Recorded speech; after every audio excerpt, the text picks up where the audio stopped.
All right, Addison. Welcome to Self-Pour Podcast. Well, thanks for having me.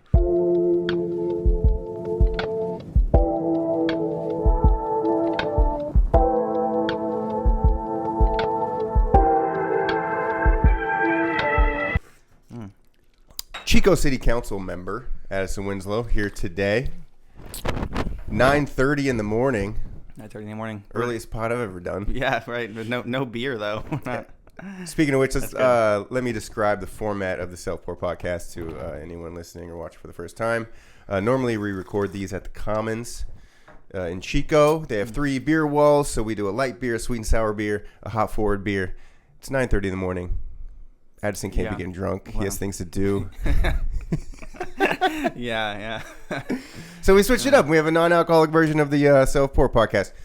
We're going to start off, first of all, do you mind sharing sips? No, I'm not worried about it. Yeah, okay. Yeah, it's okay. Yeah, thanks for asking.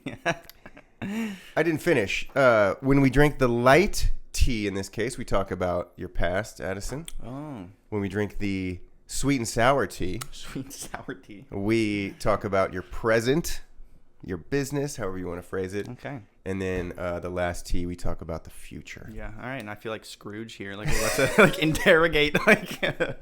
Are you ready to divulge your past, present, and I'm future? ready for it. Let the ghosts on. Yeah. Look, you got to be brutally honest here, and then we'll edit on the back end. I don't know how to do it any other way. Okay. You've been doing a few more podcasts, I feel, lately, as everyone is, as this medium grows. Have you ever really done a deep dive personal interview? Well, kind of, but I feel like it's no. People have asked me. There's a couple. Metric Studios did one of the community builders, okay. And then the one that I recorded here earlier. That also they asked me to this is for young lefties, and I want to give them a picture of how a person like you without a ton of background that brings you into this can get there. So there was a lot of really personal questions, but it's personal political. Okay. I don't know. Okay. Yeah, I think we'll save the political stuff for the middle, if anything. Yeah, we'll try. What's that show with the guy that goes into people's family lineage? It's really popular. He gets celebrities on, and he tells them, their family history way back. Oh, I don't know, 23 and Me and You. Yeah. So let's start with that. Yeah. What is, how far back do you know from your family history?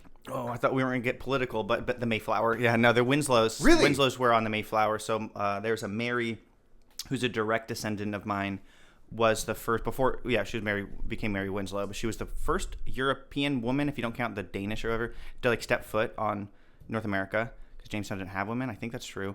But there was an Edward Winslow, so that's an uncle, at least as far as we're told. We don't have DNA tests. It's just what people seem to know. And who was one of the governors of the Plymouth colony with William Bradford. So they wrote the book that is the primary account of the first Thanksgiving together. What? And there was a John, his brother, who is what we say is direct descendant. So there's a lot of Winslows. There's Massachusetts Winslows. There's South Carolina Winslows. We don't like to talk about them, but we're of the northern branch. And then later homesteaders. So I had great grandpa who fought under Ulysses S. Grant, and they were homesteaders in Iowa. And my grandfather moved to California, the west coast of Iowa. Yeah. Okay, let's marinate. Let's marinate at the beginning still. Okay, let's so go back to the Mayflower. Yeah. We're talking 16. What year was the Mayflower again? You're gonna expect me to. It's 1614. 1614. Is it 1632? I don't know. I don't know. It's around then. I know my history well, but the specific date of the Mayflower, I cannot. Don't know. I can give you. And okay, you said, and one of your descendants, so women, ancestors, was the first woman to touch from Europe. She was a woman on the Mayflower, and as the story goes, at least as we tell it, she was the first woman to step off. And wow, yeah. So at least in the Plymouth colony, because Jamestown didn't have ladies. Jamestown 1609. There you go. Yeah. Okay. You're so yeah. Jamestown didn't have ladies. They were. I mean. Or I'm wrong, and you have me on recorded being wrong. Yeah. We can be I've as dumb as I never made a full badge out of this. I'm not part of the Sons of the Mayflower or anything. That's part of looking into our past is how little we know. In your case, I think you know more than most people. Well, yeah. So I mean, there is my grandpa has a master's degree in history and actually did American history, and so he he had I always remember in his condo in Orange County had all these different varieties of mice, like corn, colored for corn and all this. And so he, I think, had an interest in track things a little bit, but like, I feel like we can go steps back. And then there's actually, there's some dispute. I went to Iowa once to visit some of these family and met some of these family, and there's a little Winslow cemetery out there, and the farm has since all been corporately consolidated, and they live in Des Moines, but it's out there, and there's a dispute over who first homesteaded there, and it is actually on two different gravestones that gives a different account because they disagreed about like when it actually happened. But so we can be so sure, but like whether they settled first in like in Indiana and then Illinois and then Iowa, or whether it came straight from Massachusetts, we don't talk about them having come from South Carolina. We feel really confident that wasn't it. Yeah. But so we have like this like idea, which is more like the mythology of our family, I guess, is that we go back to the Mayflower, and they were the Winslows. Yeah. And seem to be confident that like these are the Winslows that produced us, but then we take a steps back, and then we kind of like, we only know so much. Okay, so ton to get into here. First, I too had apparently 6 ancestors on the Mayflower, the Davises. Oh, my brother. Yeah. Like just Davises, the fact that our Davises, not those Davises though. Which ones? The Jefferson Davises. I don't know. Probably not. Oh no. We're all north. Yeah, okay. So we stayed in New England, the Davises, I think. Eventually went to Michigan. The Ahlswedes, which were German, went to Wisconsin, so I have some kind of Midwest Swedes, connection Wisconsin, there too. You're Iowa. All the Swedes went to Wisconsin. Yeah. So it's just, in one sense, like, it's a little deceiving because like the further you go back in a family lineage, the more likely you are to be. It's inevitable you're going to be related. Even like there's these things about how like every president's related if you go back, 7 generations or something like that. Right. It's just math. Like, so it's not that insane that we both have ancestors that were on the Mayflower. Yeah. That might have been best friends. Who knows? It is a little crazy to think about that and to connect to this moment right now. You want to hear this a story where maybe we could deepen into this. I was just walking around Boston one time. The only time I've ever been to Boston. I've never been. Yeah. I was 20 and I was hitchhiking around the country and stuff, and I had time in Boston. I actually went to Plymouth because I met somebody and I hung out there. And I walked around the cemetery in Plymouth, and I was like, I cannot find the gravestones. These like ancient gravestones from that time period of my family members. And then I was walking around Boston on like the there's a trail around like the core of Boston that like has all these points of like where the Boston Massacre occurred and stuff like that. And across the street from the grave, the history is very well reserved in Boston. Oh yeah. Okay. But also they've done it up, because people who are interested in like Revolutionary War history come there. And across the street from the Paul Revere gravesite, there is a small church cemetery, and in that cemetery, I found my ancestors' graves. Just happened to walk by and be like, oh, that's them right there. So there could be some Davises nearby who were their buddies. Because they moved from Plymouth to Boston, I guess. Yeah. Learned that then. Yeah. Well, I'll go to Boston soon and check that out. Okay, so you mentioned homes. I don't even know what homesteading means. Is that what you said? Yeah, 1862 Homesteading Act when don't know about this. So this opened is the up beginning of the Civil War? During the Civil War, the law was passed, but it was more of a post-Civil War thing because the soldiers then went to go make themselves homes. But it was when the U.S. government opened up all this land. They had essentially through like wars had been in the process of clearing like the Plains natives. And so places like Iowa and a lot of the Midwest were settled. If you go out there, like you had to farm on it. You had to farm the whole amount, and then you can get the whole amount. And so this is a way of getting the surplus of labor and settlers from over the east out into the West, the Midwest at that time, and then they really got them, like rather than establishing like a peasantry like you had in Europe where they were just growing their own food and then eating their own food, it was all export-oriented agriculture. So a lot of growing of like wheat and corn for export to Europe. That was so supporting like the burgeoning industrial working class over there. But that is how a lot of those areas were settled. I mean, you look at like a county map of Iowa, all squares. Yeah. Because it was just laid out, right. And then just given up to people. Well, the states themselves are kind of squarish. A lot of I mean, where you just drew latitude boundaries, a little bit less, there's like the Missouri River and stuff, but okay, I want to try to keep this as personal as possible. I know it's going to be tempting to get into a kind of general. Sorry, we'll try to not mention political boundaries anymore. So ancestor, did you mention the names of some of these ancestors that came over? Do you know any of them? Edward was the governor. Edward Winslow. Uncle of mine. and then John and Mary were my direct ancestors. Winslow that's the most I could give you. Yeah, is the most 18th century British literature name like ever. Too. They actually I did a little bit of research when I was like 18 or something, and like started to learn about this stuff, and found that the Winslows, because the people who went on the Mayflower were not like normal everyday average people who were super chill. They were like they were Christian radicals, you know. So there were Winslows that I think were connected, that were like illegally publishing stuff that like the Anglican King of England didn't like. So they were like, you know, at risk of persecution, right? They were radicals. They were radicals and like they weren't Christian fundamentalists, just chilling in their Mayflower recliners, puffing on.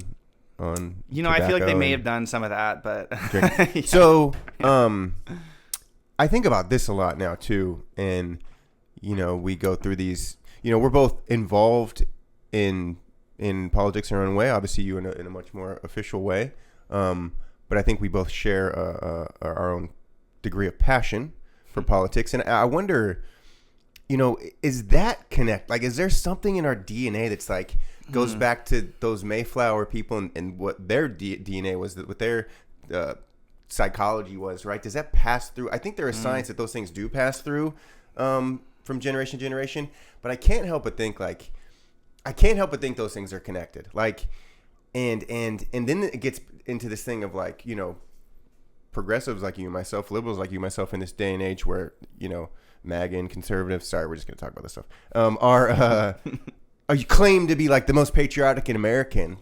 And I think like, actually, no, very few people are more American than us. I don't mean to make this egoistic. I think they would be like anti-Catholic Church. We're like, whoa, Reformation period, like that's cool. But then they're like super pro Anglican Church, and like the king is the head of the church, and you're like, wait, what are you doing? This isn't really radical. You're just settling for like the current monarchy here and the current power structure and ignoring that one. Well, we're anti. You know, traditional 16th century Catholic and Anglican, I think, you know, in an analogy sense. Catholics are cool, don't get me wrong, but Anglicans too. I'll just say everybody, you know, religious sects are fine nowadays. I feel like those aren't the conflict lines for the most part. I mean, I'm not going to be talking well about any religion probably on the pod, but good for you. Dude, we never drank the original drink. I was wondering. Yeah. There you go. Green probably tea. Cool enough now. It was steaming when I got here. This is Bigelow green tea with pomegranate, a delicate green tea with the added touch of sweet pomegranate.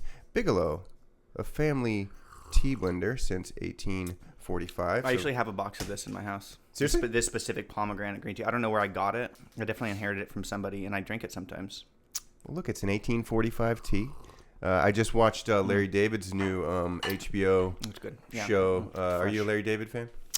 No, it's funny, you know, I'm not a big TV watcher. So he has this new show that Obama executive produced, where he's just going through executive produced. Yeah. Oh, he's gotten into. Okay, I didn't know what he was up to. Oh yeah. Makes sense. Anyways, Larry David, who does like sketch comedy, Curb Your Enthusiasm, funny kind of improv stuff, is doing these historical scenes. Of course, he did a Tea Party scene, which I still am foggy on some of this history. I wasn't a big history guy in school, so Party, yeah. I appreciate you describing anything from the past. Okay, let me try this here too. How often do you drink tea versus coffee? Oh, I'm like a everyday coffee person, but sometimes like a later. I mean, I had green tea last night. I was really tired at the city council meeting, and we had I had to like perform intellectually, and I didn't really want to, and so I had some tea. So it's kind of an evening, like lighter caffeine thing. Gotcha. I mean, I like tea. I guess depends on where I go. You know, I've spent some time in China and just like having like really fancy like white teas and stuff, and so, and I brought some back. And that'll fit in the middle segment. I think the city council and maybe the China trip too. Okay, let's bring it a little more recent here, and eventually we'll get into your actual past. Your parents.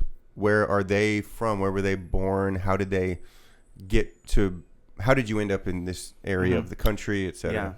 Yeah. So they're both from Southern California and places that me, having grown up fully here in Chico, would call L.A. But if you want to be more specific, Palm Springs is where Mom grew up. Indio, Palm Springs. Okay. Her dad was a Riverside County sheriff, and then And then he worked as security in an oil rig in Prudhoe Bay in Alaska. So he'd be An oil guy. 2 weeks on, 2 weeks off. Well, security guy, but yeah. Protecting he tased a the polar bear sweet one oil. time. If you want, just like a story to go with that. He had to, I think. But In Palm Springs? no, in Prudhoe Bay, Alaska. Oh, sorry. You talk fast. I'm trying to say it. No, tasting a polar bear in Palm Springs would be a bigger deal. That's dope. Yeah, and so my mom grew up there. When she was 17, she moved up here. So she graduated from PV High School here in Chico. Oh, wow. But it was like she never forgave her parents for uprooting her and bringing her here in her senior year of high school. Yeah. But she's well settled here now. What year are we talking? She was born in 72, so when she was 17. 89, 90. 89. Yeah, so and my mom was 22 when she had me, and I was her third kid. And Same, 22. Yeah, we're three. My brothers and I, there's 3 years between us. I have a stepbrother too. There's 4 years between the four of us. Same, stepbrother, 4 years. Oh, really? Yeah. Oh, yeah. We're How many brothers you got? just one stepbrother. Or not, Oh, okay. I'm sorry, not step, half. Okay. So, Yeah. different. A little different, but yeah.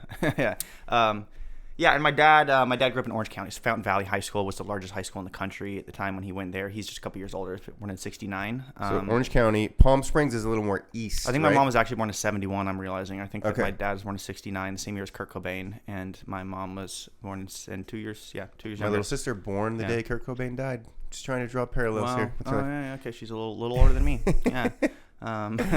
Okay, so Palm Springs, mom. Correct? Mm-hmm. Sorry, I'm really slow with this stuff. No, You have to you're bear good. with Yeah, me. mom. And then dad, Palm Orange County. Springs. Yeah, her parents are divorced, but she came up here when she was 17. My dad, parents are Catholic, never technically divorced. My grandfather since passed away, but they were separated for decades. So he grew up in Orange County, Fountain Valley. I've never technically broken up with any woman that I've been with either. Yeah. I can see that. My dad's dad was from Iowa, from the homesteading side, and he worked in insurance. And they lived all over California. Like there's Modesto, Stockton, Los Angeles itself, but then settled in Fountain Valley. He has a few siblings too.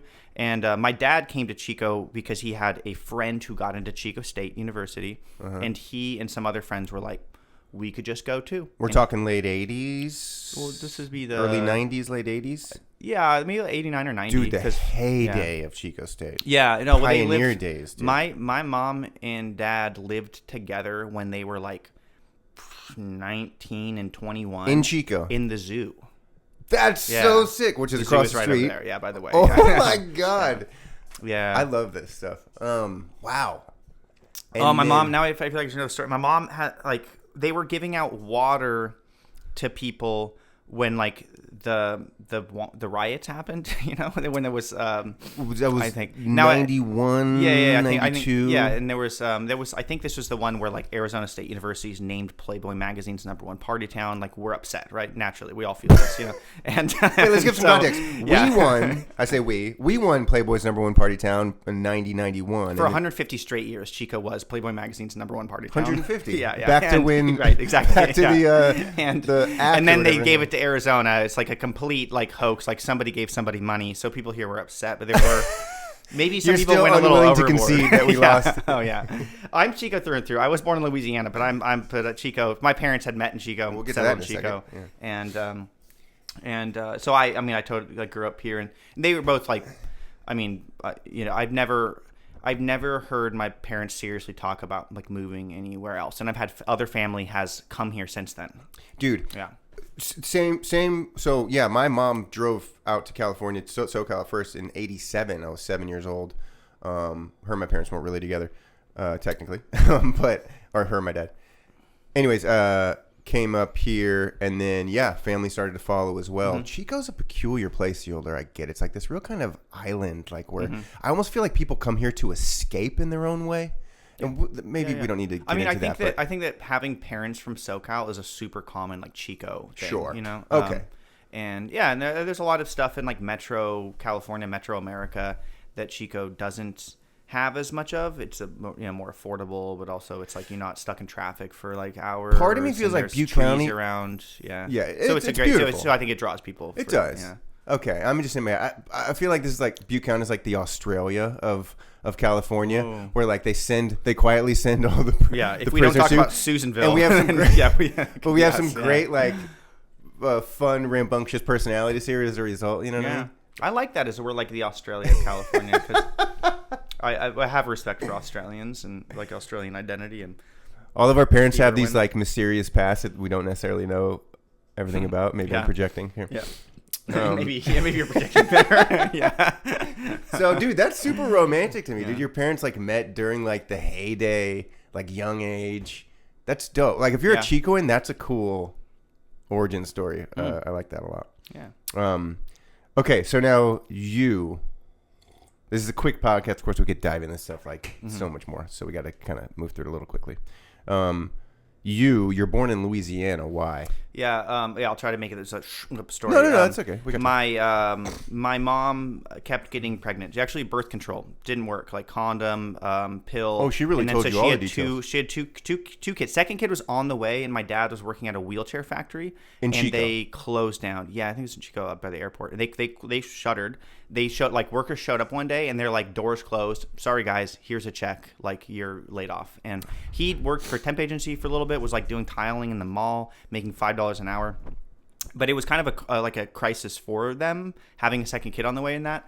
And what they ended up doing was they applied for affordable housing, got into Chico Creek Apartments, affordable housing on Pomona over there in Little Chico Creek.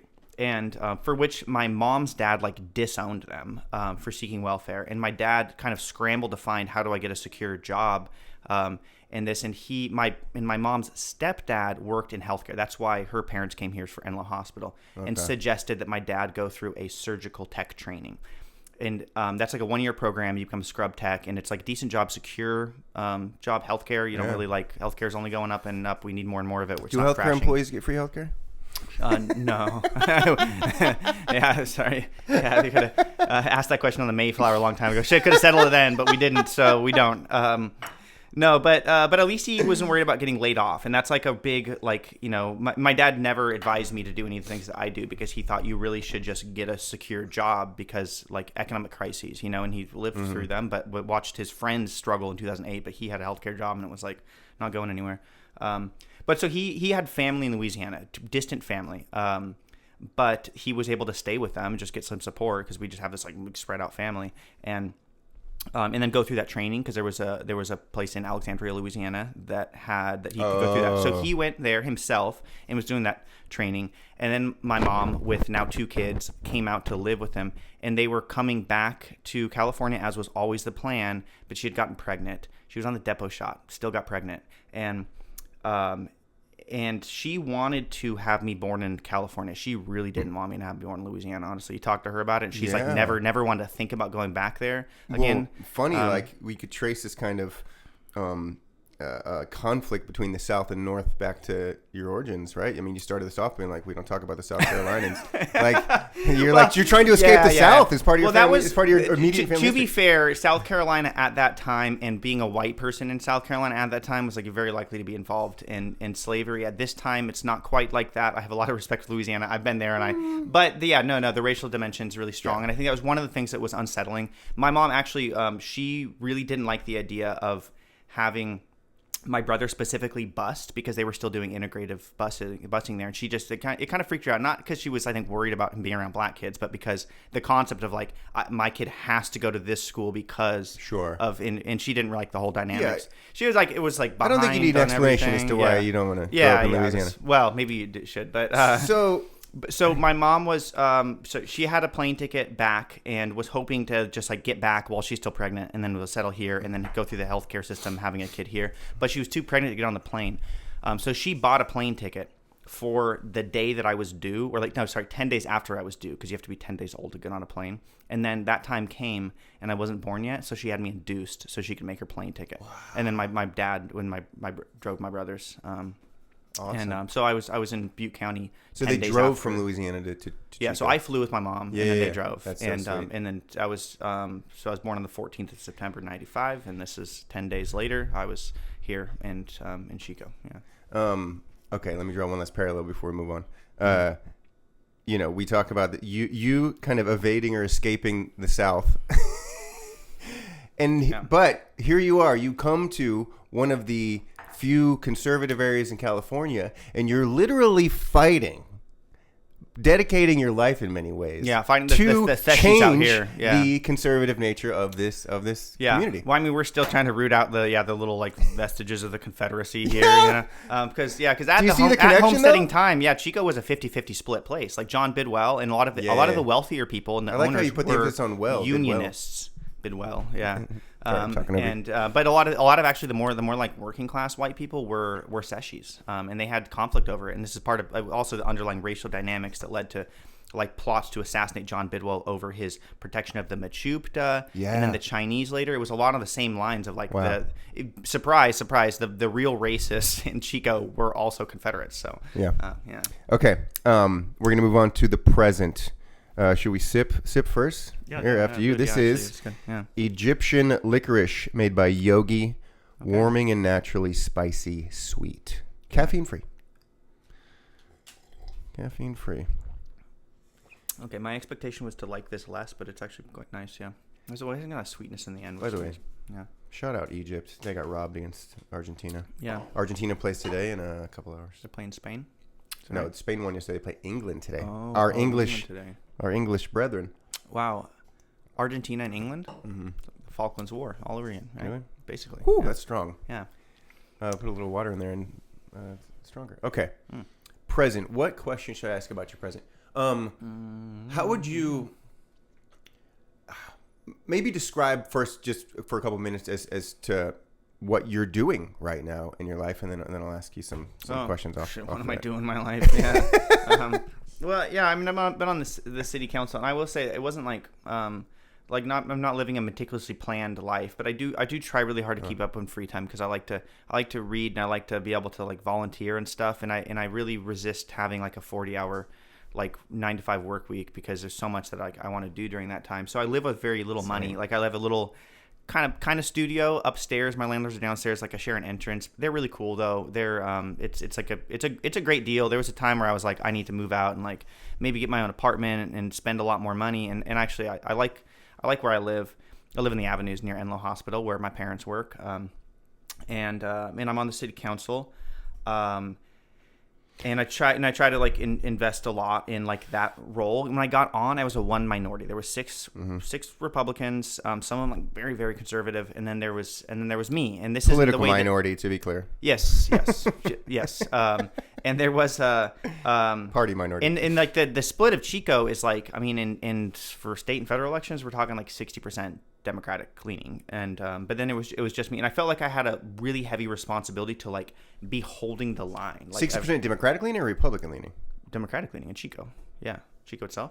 Every single precinct, actually some of the northern ones are a majority Republican, but what? Every single city council district has a how are we Democratic so lopsided?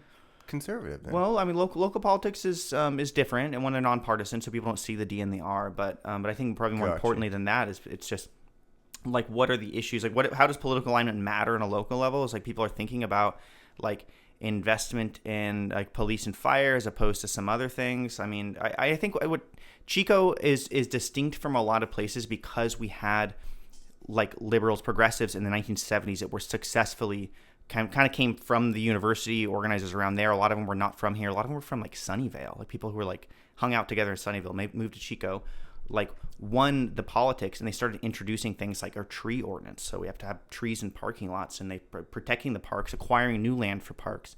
And a lot of the things that I think we think of Chico as like being unique and distinct from like the San Joaquin Valley towns, like a lot of those is dates to this period when he had progressives come in. I mean, there are good things that were Chico was well planned from the start in a lot of ways, but there was sort of this pivot away from like the mid-century suburban sprawl that I think really has like desecrated American cities, and a lot of it can be attributed to progressives. But at the same time, people feel like we're failing on like bread and butter issues. People don't feel safe. They feel like homelessness is out of control and that we're not properly like regulating what's going on in our public spaces. And I think a lot of these things lead people to be like, you know, I can vote Democratic all the way down the line because I know where maybe my morals are. I know where like these principles are. But like in local elections, are like, we need somebody who's going to be tough. So, you know, this particular swing to conservatism, I think, really focused on homelessness. Like their messaging is all about like we're the only ones that can stop the homeless people from taking over our public spaces, which is very complicated and probably more than we're going to get into. But I think that's the reason why it is that way. But so notwithstanding, like even people that might like have that feeling. They're going to vote and they're just like, oh, I remember that like dirty encampment, and these people were sending me mailers of dirty encampments, and they said that like these people were responsible for it, and they vote that way, but they'll still have sympathy with my approach and my morals, which makes me feel like even being when I was the one minority in the council, like I didn't feel like I had any challenge in any like social environments. Like everybody's cool, and people who see what I'm doing like are supportive of it generally, except for some spaces on Facebook. But those are like very, those people are very oriented towards like trying to be like on the super right wing side. I mean, those are the kind of people that have Confederate flags in their photos.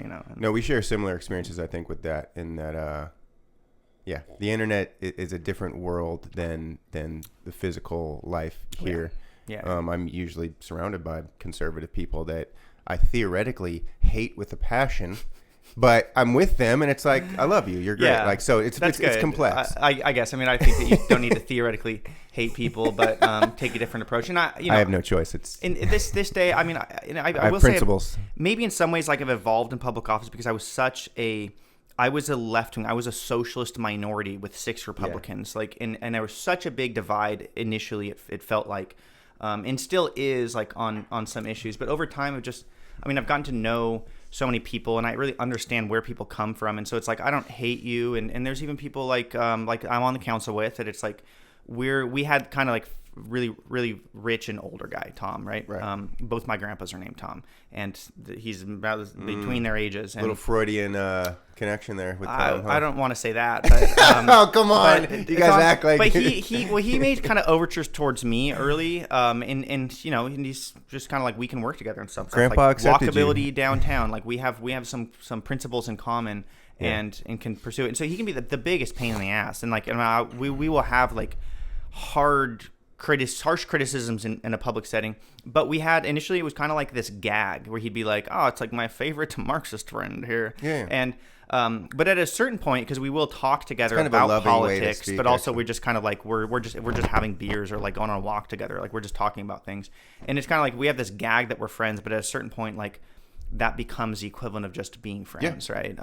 And so I'd say like 100%. Like I wish good health to Tom, and I think, but at the same time, like I'll totally fight and hurt myself to get him out of like a decision making role in our city, and those things can coexist. And there's some Republicans that I feel like it's like I wouldn't feel like I would go through much effort or maybe at all to like get them out of office. So there's I'm able to distinguish between people, but also just have better relationships, and it makes me feel still a lot of responsibility in the role of like leadership in a city.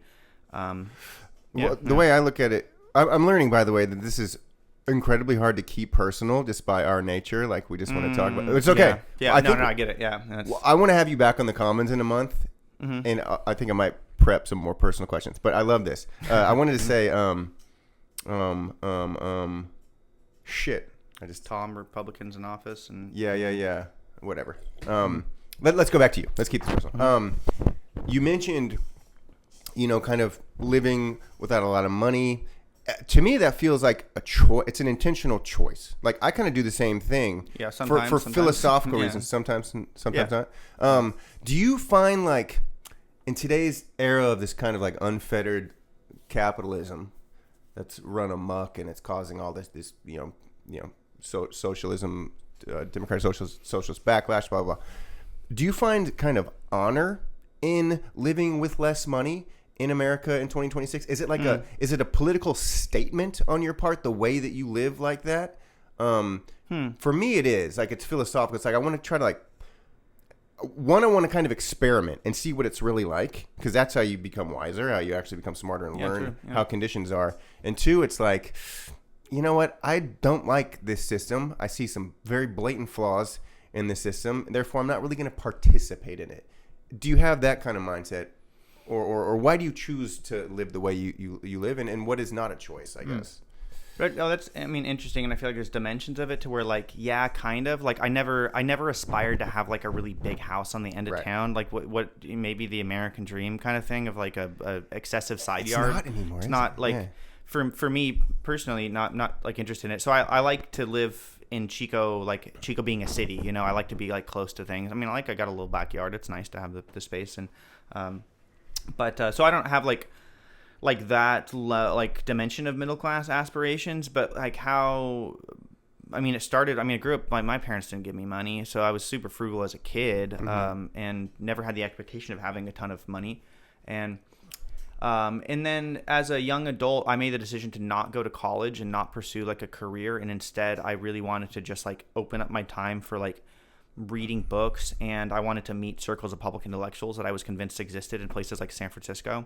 So I went to San Francisco and I like slept outside and like ate cans of beans, or like there was like a youth services place on Haight and Ashbury. And I would like hang out there, and like we'd all get our like grubby hands on like some breakfast stuff they would serve us. And I was trying to like volunteer in political spaces and like know what people were doing, because I wanted to find like who were the smartest people in the world who were going to like I can work with to try to like, you know, do some principled political things, because I was kind of like very like philosophical and political at the time.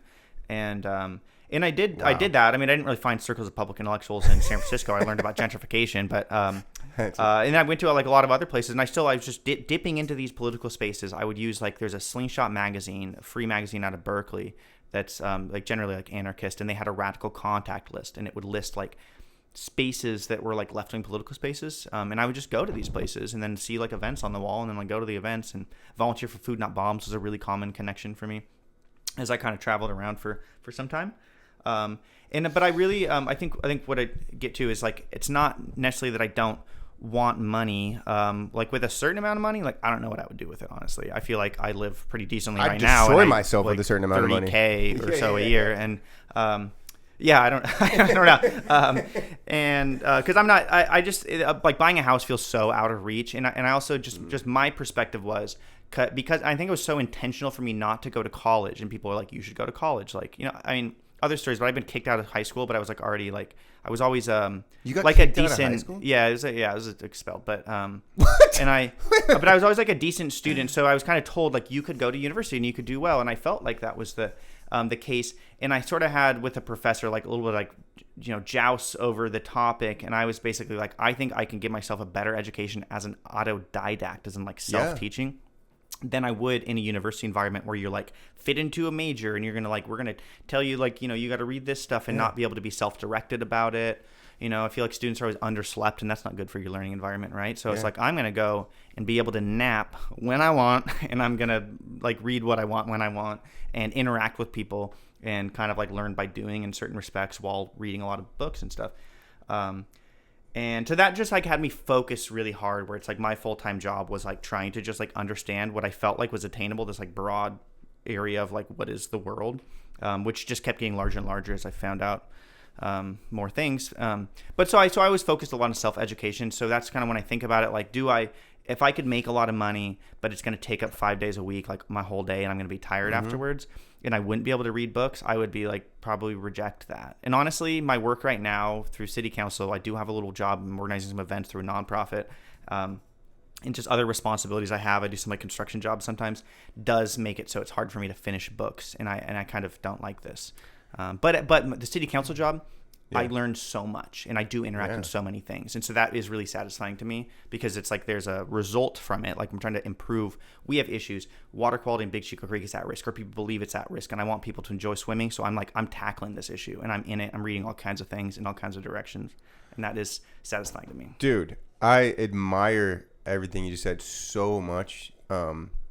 We have a ton in common, I'm learning, just in terms of how, you know, the Mayflower, things we appreciate. dudes. But dude, that's what you described is literally how I've been living my life, just as a slightly older adult. I think this mentality is far more common these days amongst millennials and Gen Z and younger. And it is kind of coinciding with AI, you know, taking a lot of jobs, and like the mentality now is like, I want to be able to sleep well.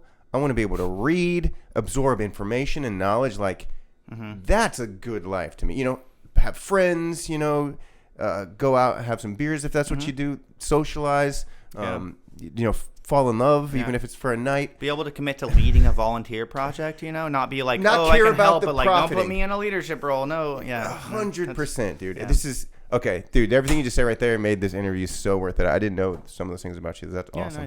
Nice. Yeah. I mean, I love it, and I want to, like, inspire people who are, like, because so much when I was, like, 16 to 18, 19 that I was, like, becoming super independent, was like extremely rebellious and like had issues with all forms of authority. But I think I found something that like decently works. Granted, the city council it's really fortunate for me that I get to be engaged in this, and I do get like healthcare through it. I pay for it, but it's like, you know, I'm set. And I thought about not having that. And I'm like, God, what would I do? Like, I can get a job and make money, way more money, but then I would have like a boss and a schedule. And here I just feel like I'm sort of free to do what I feel like is the most important thing to do for Chico and for the people of Chico. And that is super satisfying to me. And well said. And not just is the traditional American dream totally dying and shifting and changing, in my opinion. And we kind of mentioned that the big house, and just kind of the lack of desire for stuff like that nowadays, material things, bigger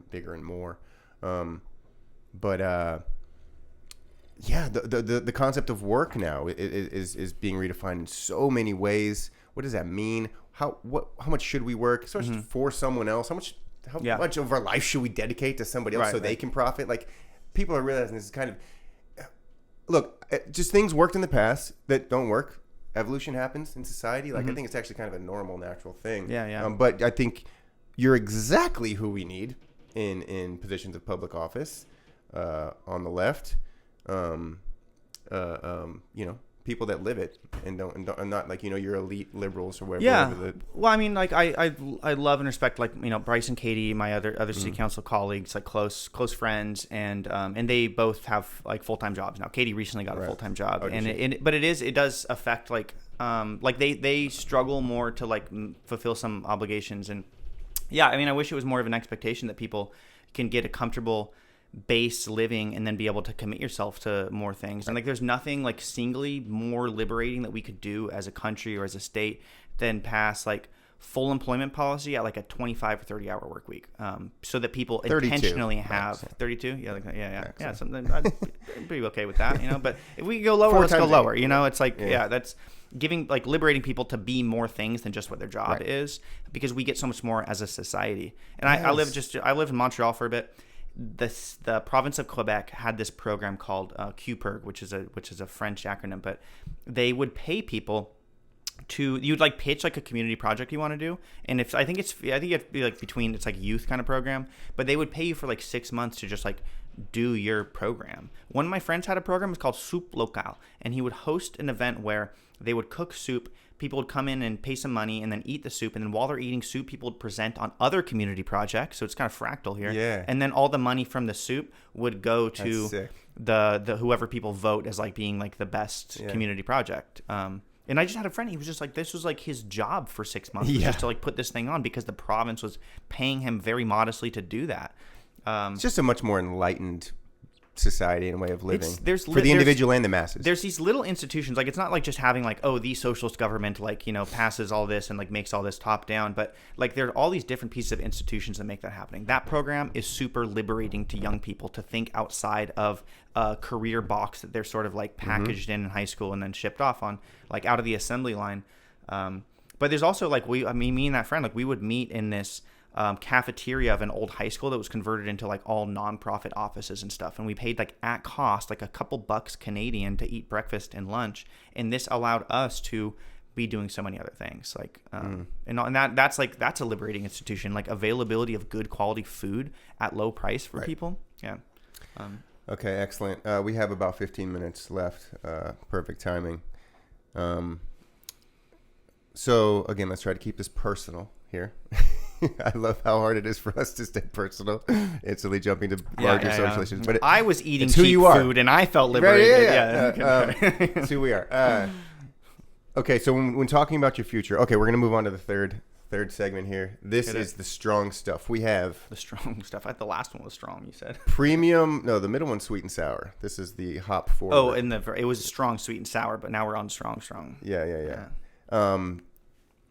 Like I mentioned earlier, this is pitched. The branding on this is like, if you drink a lot of alcohol, start drinking this tea. It'll help you. Right. Yeah, we're probably bullshit. Like, the last time this podcast was done is 2023. Whatever's happened since then, Derek needs some. You did your research. You saw that and recorded a while. Thank you, by the way, for reviving this podcast. Oh, it's all you. I'm just sitting on the stool. The IP was never going anywhere. Okay, so we have turmeric, ginger, cinnamon.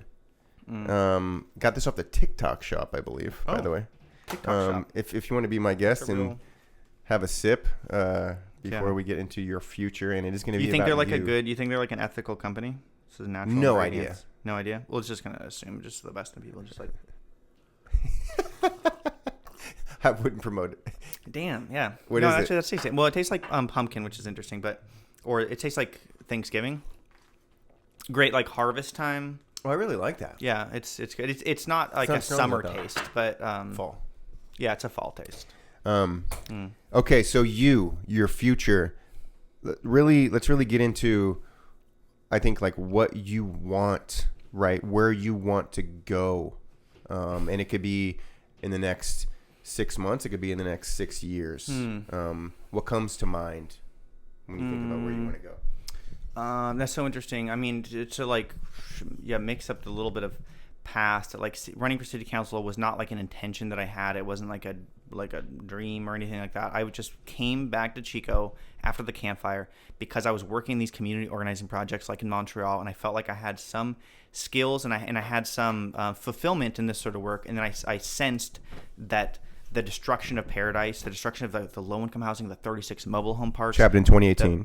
The people that moved to Chico and the stress of the housing market, even if not for the direct refugees, but for the people who were then struggling to maintain an apartment or a lease, and like the way the landlords took advantage of it to raise their standards and raise rents when they could, and all that. And I felt like Chico needs some of this community organizing right now, and I can bring this. And this was like I can come and I can bottom line a project, and I met the people who were doing it, and it was the Chico Democratic Socialists of America initially, and I met a lot of other people since then. But in those like kind of years, the pandemic happened, and I was like working on. We had a big mutual aid group, and then there was like some huge like development projects that really oriented towards the wealthy, and I was working with Butte Environmental Council on those. And I kind of like went, there was an attack ad on me that said in 2022 when I was running for office that said bounces from cause to cause is one of the things. And I was like, damn, that is true. I think maybe that suggests that I stop working on other things, which isn't really the case. But no, it's like, no, I was involved in like a lot of different things. And then people asked me to run for city council once we had district elections for the first time. And so it's sort of this context of, I think that was probably why I was seen as a legitimate candidate among like the Democratic Party people who I was kind of like, I'd kind of go and talk shit at city council meetings to them. And I was surprised they wanted me on the council. But I respect a lot of these people a lot now. But because we had a district, and so you had to pick somebody within a district, and I lived in a district that was there, and so that was the first time people approached me for it. And so getting into it though, it was kind of like one super scary for me, 4-year commitment. Like if people got anything out of this, like I'm not a super like big commitment person. I'm bouncing from cause to cause. I was bouncing from place to place, and I thought I was going to be working on like the campfire recovery, like a period, that was more not defined, but like probably not a 4-year term, an 8-year term. But doing it, it's like opened up so many so many doors, and there's so much opportunity. There's so many issues that I've been working on, and like land use reform, trying to do pro housing, like urbanist stuff here. We talk about some of these safe streets projects that are like, we've advanced things, even as a one minority, advanced these issues in a way that I feel like proud of. And I feel like communities really come out, and we're really getting something that is like appropriate for Chico, that Chico deserves. But none of this is done. So I'm like, I should probably keep working on it. So I'm up for re-election this year, and I filed initially to run, and I've been working on it.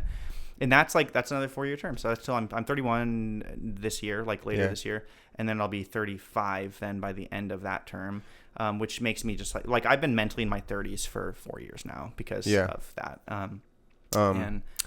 And that's like what it like looks on as a keep working on stuff. Like I love Chico. I would never be prouder to be from anywhere else. Chico is like an ideal kind of community to be coming from. I mean, not that it's perfect, but it's but it just has all these elements of things that I love, that I'm happy to tell people whenever I've traveled everywhere. I never told anybody I was from California. I was saying I'm from Northern California, a little city tucked up against the edge of the valley and the convergence of the Sierra Nevada and the Cascade Mountains. And describe it, it's like we have the park running through all the creeks and the greenways, and like they're like, I just needed a city name. I didn't need all the details. No, they're like hold on, we don't have time for this. And, I didn't need the topography. Right. And but I'm also in more recent times, and I mean some of it was spurred by the fact that the California Democrats, this whole gerrymandering war going on, and so we have a change in congressional district.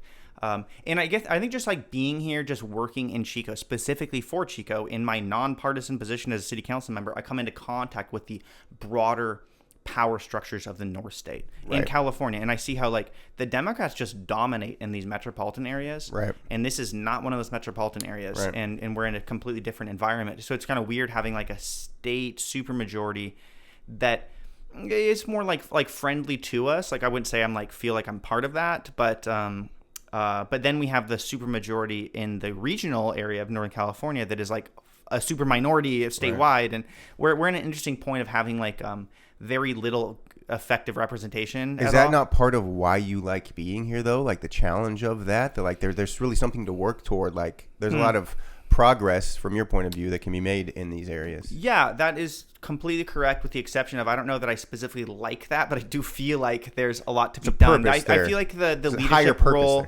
for it's like I'm here for Chico. My job is focused on Chico and the people of Chico, my district, but like Chico as a whole. But then I look at Northern California and I look at this as a reflection of like rural and small city America and the importance that the United States has on the world stage.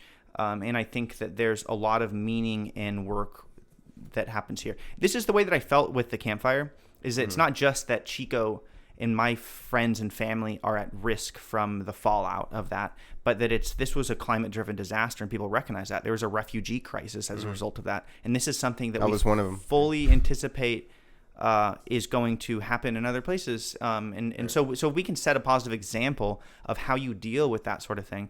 It will be a story that others can tell that can inspire better work in other places. So it has this kind of like more like broader relevance. It's not just what we are successful in doing here, but it's the morale that we project from that. And I feel like that's also true in the broader like North State scale. And so honestly, having Mike McGuire, who's a legit guy, come in, and he's probably gonna be our congressman here. And it's just like, all of a sudden now we have like some tools that we can use to try to project a better message than the Republicans are doing, and try to like break away some of their stronghold in these areas. I wouldn't just say like towards the Democratic Party, but towards something that is more progressive, that can get us to a point where we have like a full employment policy and pro labor policies that are actually gonna be successful in the capitalist context that we live in.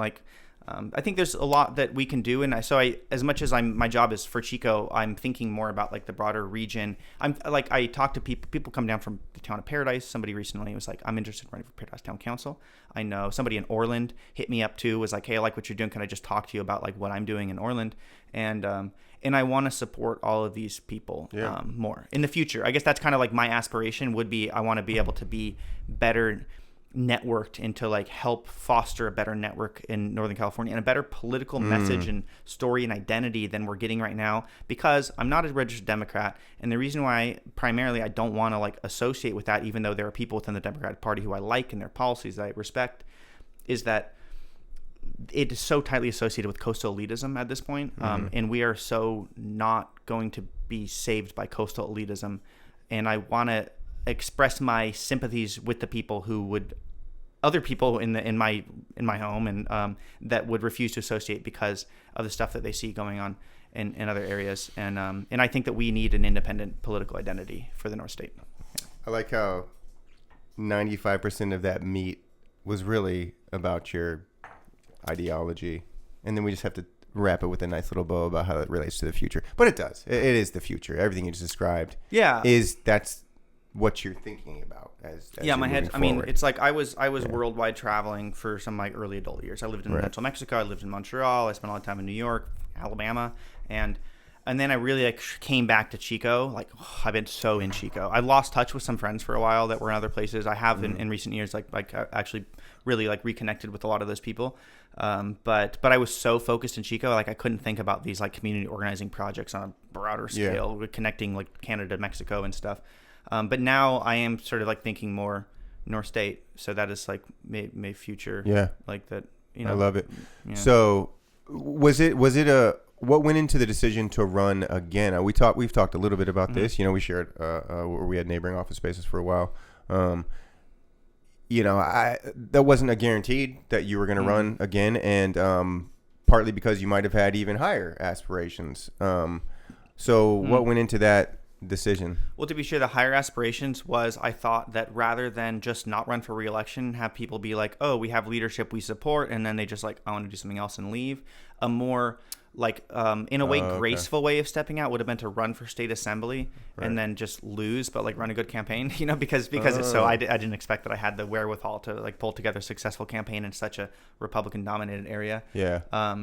And I decided that wasn't a good idea. Wasn't the best idea. And also it's the closer I got, the more I felt like there was unfinished business. I don't want to just be performing well in the media. I want to successfully pull through these policies, and we haven't had a majority. We have really close to a majority. In fact, last night, one of the council members was sick, so it was a 3-3 council, and this changed things for sure. And I would like to see Bryce, Katie, and I be able to implement some of our policy direction, and I haven't got there yet. And so leaving before that's been done, it would feel really unfinished. And not that I don't have there's productive things that are happening in coalition with some of my Republican colleagues, and that's all good too, and we could talk a lot about that. But then also just looking at it, I'm like, my life, being able to commit myself to these issues in Chico, to the things that I really deeply care about, where I'm able to, like, I can't imagine having something that I could put so much of my own passion in. And I feel really lucky that I get that, and that it's basically taking care of me at like a low standard of living. And I got a bachelor's degree at Chico State, just like, I literally just in May just got a bachelor's degree. Smartest guy I know in town, and you just got your bachelor's I just got a bachelor's degree. They gave me the Outstanding Land Use and Planning Student Award, which I think is funny, just because. What's it called? Outstanding Land Use and Planning Student. There was a certificate for that, but nice. I thought it was kind of unfair to just give me that when I work in like land use policy. Is Good Will Hunting your favorite movie? I've never seen it, but I think it's probably cool. Yeah, it's literally you. Yeah. That's that is like the autodidact movie, and that definitely was. Yeah, that definitely was like me as a philosophically idealist kind of like 18, 19-year-old was like, really, really in that sort of like, I'm just in the philosophy books in the Chico State Library, and just to compliment you, when I first met you, which is just really honestly this last election, I guess, only a couple years ago now. I'm trying to think. Yeah. Anyways, and I was shocked that you said you were still going to college, but it's just such an awesome path. I love what you did and how you approached it. Regarding the future, I think we have time for one more question here. What's just greatest ambition? If I could do anything, even if this is an embarrassing answer, maybe like say it. Like what embarrassing? If well, it's sometimes it's embarrassing to be like, I want to be governor. Like it's just because we're Americans, we like humility. So we do. Progressive we do for sure. We have a healthy in a weird way, it's like in a weird way, it's like the Donald Trump kind of cult personality phenomenon doesn't feel like very American to me, but yeah, that is a thing going on. Well, it is for a certain group. Maybe, yeah. I don't know. I just feel like, was Abraham Lincoln pompous? I don't really feel like he was. No. Was FDR pompous? But is the modern white Christian conservative pompous? Maybe it's like my opinion. There's a lot of media manipulation stuff that go into that. Okay. No, I don't really want to be governor. Ambition? Like, I mean, if somebody were like, you could be governor, or like this asshat's governor, I would take it. That's like, that sounds like you as a responsibility. But no, I don't. I mean, it's just in a forget weird way. Governor. What's your greatest ambition? No, actually, U.S. trade ambassador. I think that the United States has been presiding over this like world order since World War II that is completely collapsing. And like, there's a lot of things that are sort of, you could call it like neo-imperialist. There's a lot of ways in which like the United Nations and the World Trade Organization have been the strong countries leveraging the weak countries into doing what they want, creating something that really benefits like the United States and Europe. And I can go into intricate detail about how WTO, a consensus-based organization of countries, has so much that is favorable to the strong and not to the weak. But things have been changing like really rapidly, and Donald Trump is partly responsible for it, and the movement behind him of taking this all apart. Like the WTO is basically dead, and I think that the opportunity to create like a different coalition, like agreements among countries, and how we organize like economic relations is probably the best thing we could do to support even like social democratic policies on the national level. Because when we think about doing something like implementing a 20-hour work week, say we're just going to be like, you know what, we can do it. Like, we're going to say that, like, if you're working over 20 hours, like, yeah, you're going to get overtime or something like that. So it's going to be like, we're really going to lower the expectation of what people are doing. You can be your own entrepreneur and you can do whatever you want. But if you're going to hire people, it's going to be like that. We would see that as really undermining our international competitiveness. And when it comes to, like, you know, think about the AI race in like weapons manufacturing and competing with China, who is super efficient at law, things that are important to national security. We would see it as like that's undermining. Like, you're basically like putting America on the bottom. You're ready for us to lose a battle with China, which is like sort of happening. And the way to get around that is to agree to get around that, right? And so, I mean, you look at the like agreements to limit the proliferation of nuclear weapons and between the Soviet Union and the United States. Like, it only took really those two powers like agreeing to do it was enough to like mostly make it happen. And I think there's something similar with the United States at this point, when we still have the global reserve currency, could be the most important piece of like leading a better agreement among nations, and like basically a trade deal that actually supports economic development and independence and security for like what are now poor countries and smaller countries, but also lets big countries like the United States and China focus on things besides like guns and missiles, and still feel like safe in the future. And I think the U.S. trade ambassador role, I see that as like that's the place where you go and negotiate that. So we have a good like good like social democratic socialist like president and administration, and in that role to negotiate a treaty that's going to like work for everybody and like hold peace in the long run. I think that's like probably the best thing that can happen for the world. Fun fact: the current U.S. trade ambassador, Jamieson Greer, he's from Paradise, dude. He's a Mormon from Paradise. Nobody knows this. Yeah, but he's as far as I know, the only like cabinet level. He's in D.C. secretary. Yeah. Or Sacramento. No, D.C. The federal government. Yeah, no, he's the one who like when all this tariff stuff's going on. Like Jamieson Greer from Paradise has been like the guy who's been like, these are the tariffs we're doing. What? Yeah. Well, I mean, Donald Trump did it himself, but no, he was an undersecretary in the first Trump administration, and there was an enterprise record story on it. But other than that, I feel like nobody knows that we have like a Butte County local. I think the only cabinet level secretary that's ever come out of Butte County, to my knowledge. Like, excellent so job. His job. Okay, thanks for tying it back to you. It was a beautiful struggle to make this about you. Thank you so much for coming in. You have a show to go pitch at Metrics. You got to get out of here. That's true. Yeah, I do. Addison Winslow, thanks for coming on Southport. Oh, thanks for having me. Yeah. All right.